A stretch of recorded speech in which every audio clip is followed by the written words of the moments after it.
이 일은 쇼타 씨가 5살 때 여른도 얼마 남지 않은 무렵의 일이었는데요.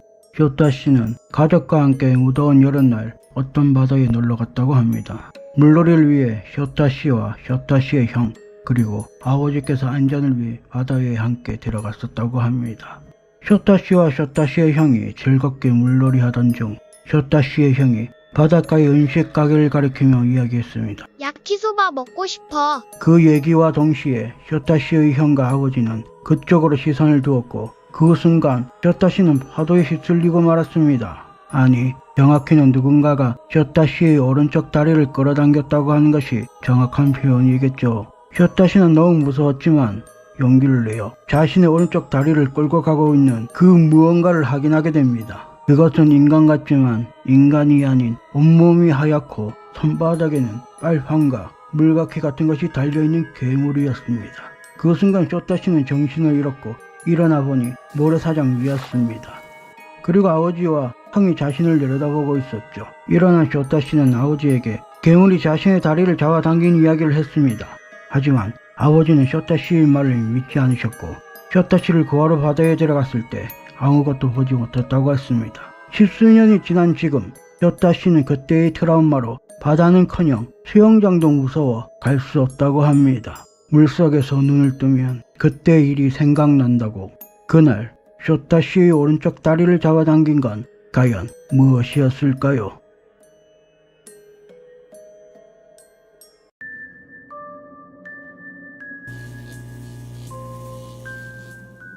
(735년) 일본 덴표 시대, 규슈 북부 어느 작은 마을의 사당에는 작은 상자가 봉인되어 있었습니다. 그 상자를 열게 되면 하늘에서 벌을 내려 마을은 저주받고 온 세상이 사라진다라는 전설이 있었다고 합니다. 하지만 마을의 규율을 무시하고 천장에게 반감을 가졌던 남녀 4명이 마을과 천장에 대한 반항심으로 밤에 몰래 그 사당에서 그 상자를 열어보게 됩니다. 그 상자에는 붉은 천과 마른 나뭇가지가 있었다고 합니다. 마을의 규율을 무시했던 남녀 4명이었지만 그 상자에 대한 무서운 전설을 알고 있었기에 긴장감으로 그 상자를 열어봤다고 합니다. 하지만 아무 일도 일어나지 않아 허무한 반, 안도감 반으로 그 상자를 다시 사당에 옮겨놨다고 합니다. 그로부터 정확히 나흘 후 마을에서는 이상한 증상의 병자들이 발생하기 시작했습니다. 엄청난 두통과 고열, 그리고 온몸에 발진 증상과 붉은 반점이 생기기 시작하였고 그 반점에서는 추후 고름이 나오기 시작하여 죽게 되는 병이었습니다. 이 질병은 전염병으로 확산되어 마을을 초토화시켰고 이 전염병은 장차 이 마을을 시작으로 일본 전역으로 퍼져나갔습니다. 735년에서 737년까지 이 전염병으로 죽은 사람은 당시 일본 인구의 3분의 1에 달하였다고 합니다. 이 전염병은 바로 천연두였습니다. 과연 이 전염병이 발생한 것은 단순한 우연이었을까요? 아님 정말 사당에 봉인되어 있던 그 상자를 열어서였을까요?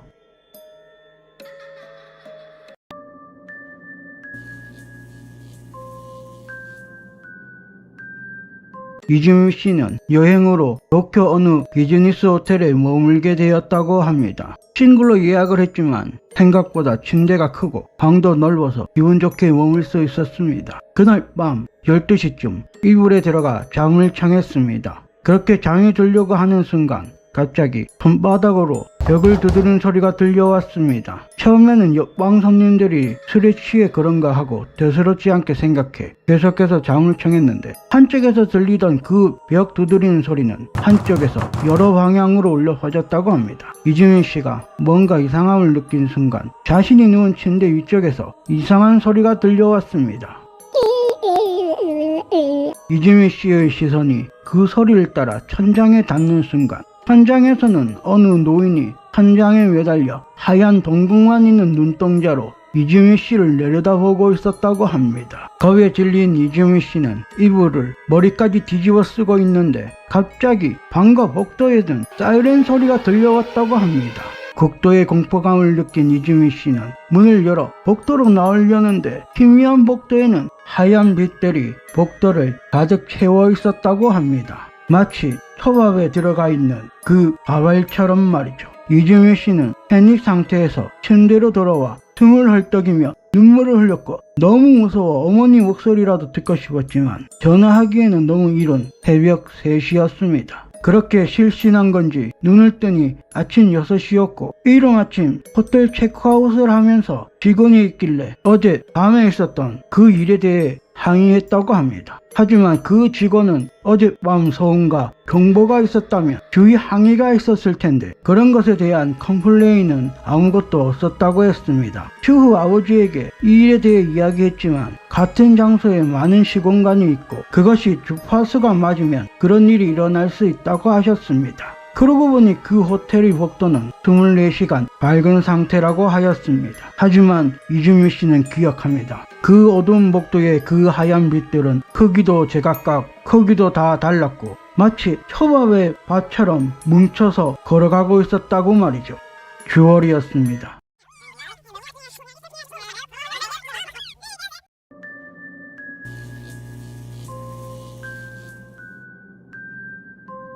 이 괴담은 마사유키 씨가 지금도 겪고 있는 현상이라고 합니다. 마사유키 씨는 최근 2주 전부터 이상한 냄새를 맡기 시작하였는데 최근 여러가지 업무적 스트레스 때문에 겪게 된 한우라고 애써 위로했지만 사실 이 냄새는 오래전부터 주기적으로 맡고 있는 냄새였습니다. 마사유키 씨가 이 냄새를 처음 맡게 된 건 초등학교 때부터였는데 아직도 그날을 뚜렷하게 기억하고 있다고 했습니다. 초등학교 때 친구 A씨와 하교를 하면서 교정 구석에 앉아 이야기를 하고 있었는데 뭔가 후두둑 하는 소리가 들려오더랍니다. 하지만 마사유키 씨는 신경 쓰지 않고 친구랑 이야기를 하고 있었는데 뭔가 이상한 냄새가 점점 강해지고 후두둑 하는 소리가 점점 커져서 그쪽으로 바라보았다고 합니다. 거기에는 새의 썩은 사체가 널려 있었고 그 모습은 정말 가히 끔찍했다고 했습니다. 그 모습은 마사유키 씨에게 엄청난 트라우마로 다가왔고 시간이 흐른 지금도 잊혀지지 않는 기억, 아니 악몽이라고 합니다. 그날 이후 주기적으로 사체 썩은 냄새와 함께 향 같은 냄새가 마사유키 씨의 후각을 자극했고 그때마다 주위 지인들과 친구들에게 자신에게 향 같은 냄새가 나지 않냐고 물어봐도 돌아오는 대답은 아무 냄새도 나지 않는다라는 거였습니다. 그 냄새는 어릴 때 맡았던 그 썩은 사체 냄새가 먼저 나고 그 뒤 향 같은 냄새가 난 후 서서히 사라진다고 합니다. 그리고 얼마 뒤 다시 그 냄새가 다시 나고 다시 사라지기를 반복한다고 하죠. 너무 바빠서 잊고 있었던 그 냄새가 또 나기 시작하면서 그때의 악몽이 다시 떠오른다고 합니다. 과연 이 냄새는 트라우마로 인한 한우 증상일까요? 아님 정말 새의 원흉에 의한 현상이었을까요? 주월이었습니다.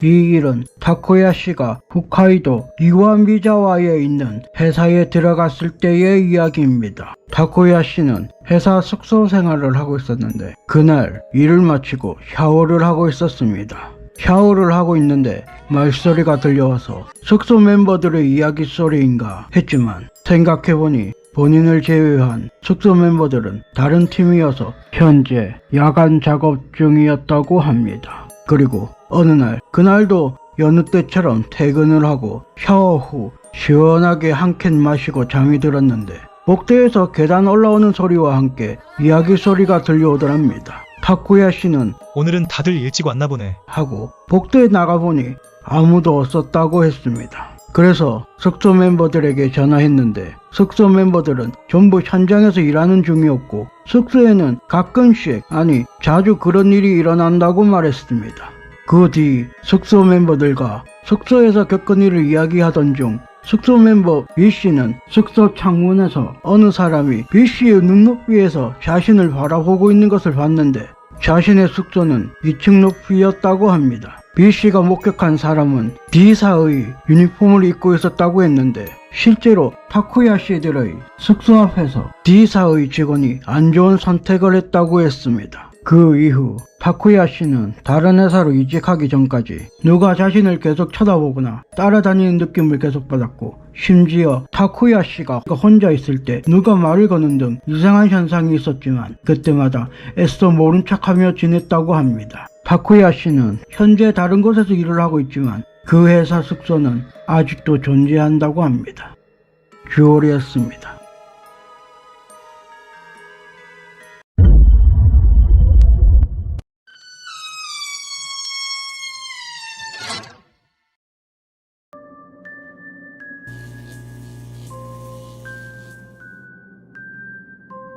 어느 날 초등학교 미호 양과 카나에 양은 학교 위원회 때문에 늦게까지 학교에 남아 있었습니다. 그로 인해 미호 양이 위원회 일로 몰입하고 있을 때 날은 이미 어두워지고 있었죠.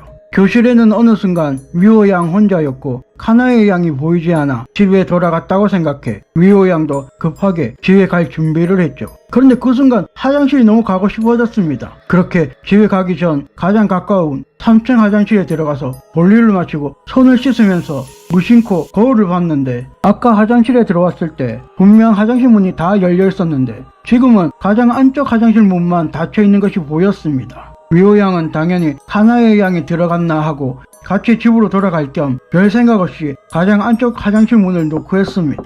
그러자 안쪽에서 노크 소리가 들려왔죠. 미호 양이 한나이, 집에 가자. 하니까 안쪽에서는 아무런 대답이 없었습니다. 카나에가 아닌가 보다 라고 생각한 미호 양이 복도로 통하는 화장실 큰 문을 열려고 했으나 열리지 않는 거예요. 겁에 질려있는 미호 양이 갑자기 화장실의 하나코상의 계단이 떠올랐습니다. 너무 무서워진 미호 양이 닫혀있는 가장 안쪽 화장실 문을 향해 혹시 거기 하나코 씨인가요? 라고 이야기했습니다. 그러자 화장실 가장 안쪽 문에서 통통하는 노크 소리가 들려왔고, 갑자기 그 안쪽 문에서 기괴한 소리와 함께 엄청나게 두드리는 소리가 들려왔습니다. 미호 양은 너무 무서워 학교 복도로 통하는 화장실 큰 문을 어떻게든 열려고 했지만 열리지 않는 거예요. 미호 양은 제발 나가게 해줘요. 하며 울음을 터뜨렸습니다. 그 순간 가장 안쪽 화장실에서 문 두드리는 소리가 멈추더니 그 문이 열리는 거예요. 그곳에는 단발머리에 하얀 셔츠, 빨간 치마를 입은 소녀가 공중에 떠 있었습니다.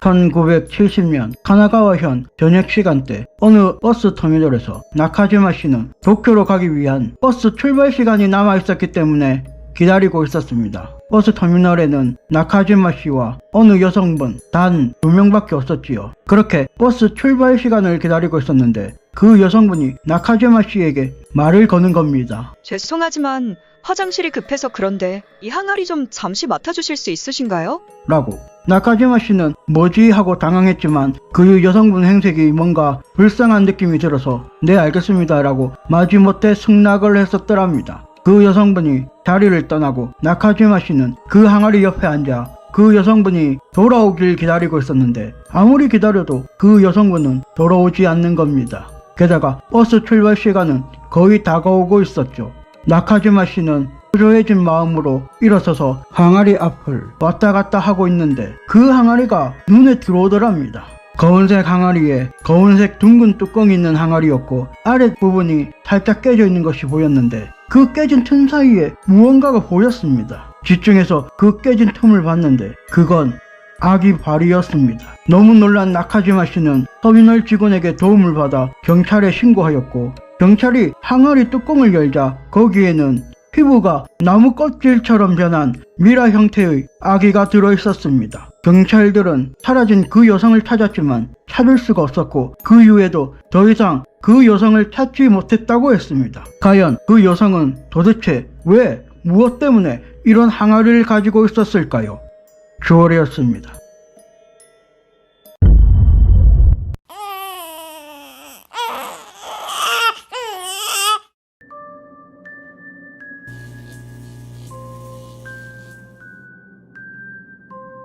나카가와 씨는 어릴 때 종종 친척집에 놀러 갔었는데 그때 일어난 일입니다. 나카가와 씨의 친척집에서 걸어서 10분 거리에 연못이 있었는데 당시 주위 어른들은 그쪽 연못에 가지 말라고 신신당부를 하였습니다. 그러던 어느 날 친척이었던 같은 또래의 리카 씨가 우리 그 연못에 가볼래? 라고 이야기했습니다. 나카가와 씨는 어른들께서 하신 신신당부의 말씀과 함께 뭔가 무서운 느낌이 들어서 처음에는 거절했었다고 합니다. 하지만 리카 씨가 다른 애들과 함께 갈 거니 괜찮아. 그리고 잠시만 보고 오자. 어른들에게도 들키지 않을 거야. 하고 계속해서 조르는 바람에 어쩔 수 없이 그 연못을 향하게 되었죠. 그렇게 연못을 향해 가는 도중 3명의 아이들과 합류하게 되었습니다. 그 아이들과 간단한 인사와 함께 다시 그 연못을 향해 가게 되었죠. 그 연못 앞에는 오랜 시간 관리가 되지 않은 듯 우거진 나무들과 짐승의 발자국도 있었습니다. 그 우거진 나무들을 헤치고 나아가니 드디어 그 연못의 모습이 보이기 시작하였습니다. 그 연못은 검고 탁했으며 냄새도 엄청나게 심하게 나고 있었죠. 아이들과 리카 씨는 이게 뭐야? 징그러. 더러워. 그냥 돌아가자. 하며 불만을 토로했습니다. 그러자 한 아이가 그래도 왔으니 잠시만 둘러보자. 라고 했습니다. 그래서 나카가와 씨와 리카 씨 일행들은 연못을 둘러보고 있었는데 연못 가운데서 첨벙첨벙하는 소리가 들려왔죠. 곧 어떤 아이가 그쪽을 가리키며 소리에 모두가 그쪽을 향해 시선을 두게 됩니다. 거기에는 굉장히 큰 무리의 파문이 일어나기 시작했죠. 리카 씨가 물고기인가? 했지만 그 소리는 물고기보다 크고 무거운 느낌이었죠. 그곳의 아이들은 아빠다. 라면 난리가 났습니다. 그리고 기대와 달리 큰 무리의 파문은 서서히 잠잠해졌고 제일 앞에 있던 아이가 뭔가 실망했는지 그곳에 돌을 던졌습니다. 그 돌은 조용히 연못 안으로 가라앉아 버리자 그곳의 아이들은 그곳을 향해 돌을 던지기 시작하였습니다. 리카 씨도 포함해서 말이죠. 나카가와 씨는 왠지 그러면 안 될 것 같아서 보고만 있었습니다. 그렇게 돌을 던지고 있는데 연못 가운데서 펑 하는 엄청난 소리가 들려왔죠. 아이들은 순간 멈칫했고 물 파문만 일어나다 잠잠해졌습니다. 분위기도 굉장히 이상해지고 싫은 느낌이 나기 시작하여 아이들은 이제 집에 갈까? 그래. 가자. 하고 각자 집으로 돌아가게 됩니다. 그날 밤 나카가와 씨는 잠을 자는데 어디선가 아까 돌을 던진 게 너냐? 라는 목소리가 들려왔습니다. 그 소리는 점점 커져 귀가 아파올 지경까지 되었습니다. 너무 아파서 잠에서 깨서 웅크리고 있는데 옆에 함께 자던 부모님께서 어디 아프니? 라고 물으셨습니다. 나카가와 씨가 자초지종을 설명하려던 그 찰나 누가 방문을 놓고 하는 겁니다. 부모님께서 방문을 여니 거기에는 리카 씨의 아버지께서 계셨습니다. 리카가 계속 이상한 말을 하며 떨고 있다고 했습니다. 그러자 나카가와 씨는 자초지종을 설명하였고 리카 씨의 어머니께서 근처 절의 주지스님을 모셔왔습니다. 그 사이 리카 씨의 아버지께서 아까 연못에 함께 갔던 그 아이들 3명도 함께 데리고 왔습니다. 주지스님과 함께 나카가와 씨와 리카 씨 그리고 아이들 3명은 한 방에 들어갔습니다. 그리고 주지스님께서 불경을 외우기 시작하셨죠. 1시간, 2시간 어느 정도 불경을 듣고 있으니 뒤에서 들리던 그 소리가 사라졌습니다. 나카가와 씨가 눈을 뜨니 땀범벅이 된 주지스님이 계셨고 이제 괜찮을 거야. 라고 말씀하셨습니다. 그 이후 나카가와 씨는 돌을 던지지 않아서인지 금방 건강을 회복하였지만 리카 씨와 다른 아이들은 한동안 의사 선생님까지 놀랄 정도로 해약해졌었다고 합니다. 주얼이었습니다. 너구나.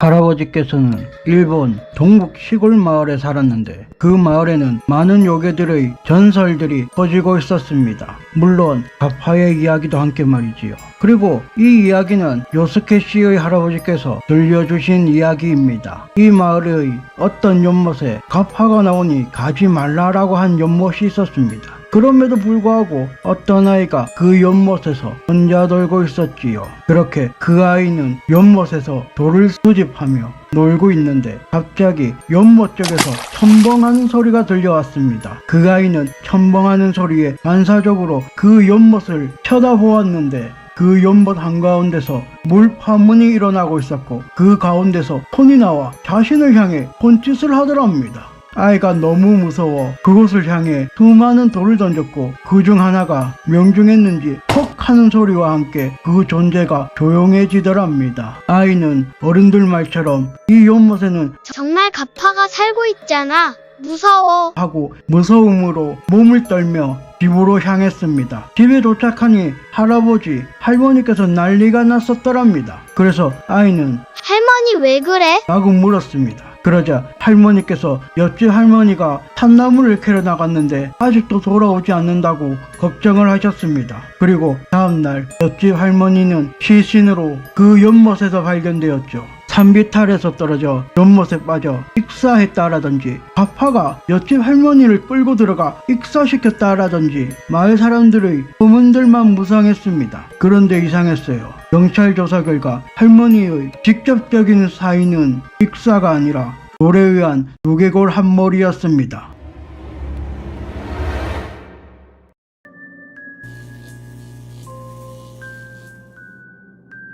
이 일은 일본 쇼와 55년, 즉 1980년 후쿠오카현 무나가타시에서 미도리 씨가 5살 때 겪었던 일입니다. 미도리 씨의 마을에는 큰 나무가 있었는데 그날도 어김없이 친구들과 큰 나무 주위에서 술래잡기를 하면서 놀고 있었습니다. 그러던 중 미도리 씨가 친구를 쫓아가던 중 그만 넘어지게 됩니다. 미도리 씨는 손바닥으로 땅바닥을 짚었지만 엄청난 고통이 밀려왔습니다. 고통으로 눈물이 나올 것 같았지만 꾹 참고 옷에 묻은 흙을 털어내며 일어났습니다. 그런데 일어나며 고개를 드는 순간 눈앞에는 미도리 씨의 마을의 큰 나무를 제외한 모든 풍경이 바뀌어 있었습니다. 평소 미도리 씨가 바라보던 풍경 대신 드넓은 평지와 주위에 갈대밭만 무성했습니다. 낯선 모습에 미도리 씨는 당황했고 친구들의 이름을 부르며 주위를 뛰어다녔습니다. 하지만 친구들의 모습은 온데간데 없었고 심지어 미도리 씨가 살던 집과 마을도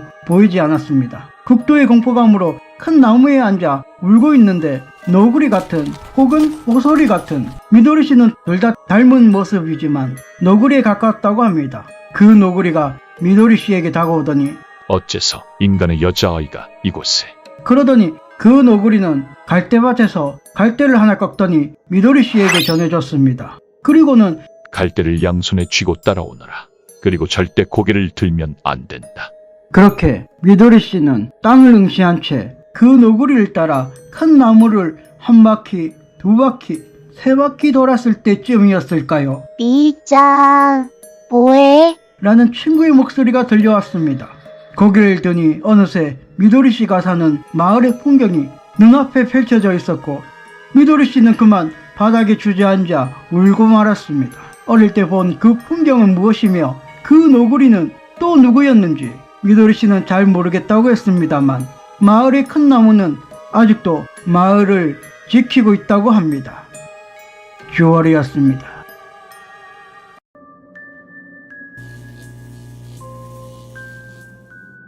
이 이야기는 카미야 씨가 고등학교 기숙사 생활을 할 때 일어난 이야기라고 합니다. 이상한 일이 일어난 건 기숙사 생활을 반년 정도 지났을 무렵의 일이었는데요.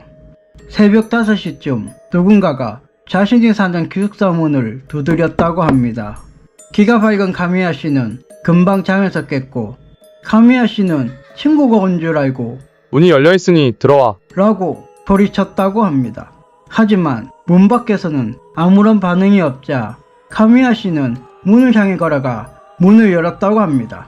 하지만 밖에는 아무도 없었고 카미야 씨는 내가 잘못 들었나 라는 생각에 그냥 다시 침대에 누워 잠을 청합니다. 그리고 또 문 두드리는 소리. 카미야 씨는 전날 늦게 잠이 들었던지라 화가 난 상태에서 다시 문을 열어봅니다. 하지만 또 아무도 없었습니다. 함께 생활하던 룸메이트도 잠에서 깬 것인지 누구냐고 물어왔습니다. 카미야 씨는 밖에 아무도 없다고 말하며 이번엔 룸메이트와 함께 잠든 척하며 문 앞에서 대기하기로 합니다.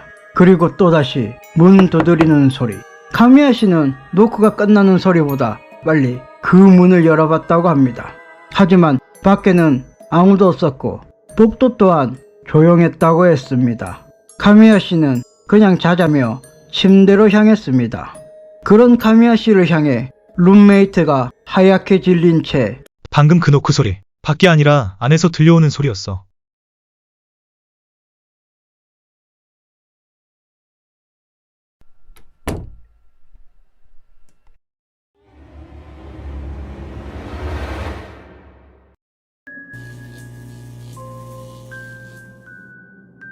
일본의 어느 한 호수가 있습니다. 그 호수는 마치 고구마 같은 모습을 하고 있죠.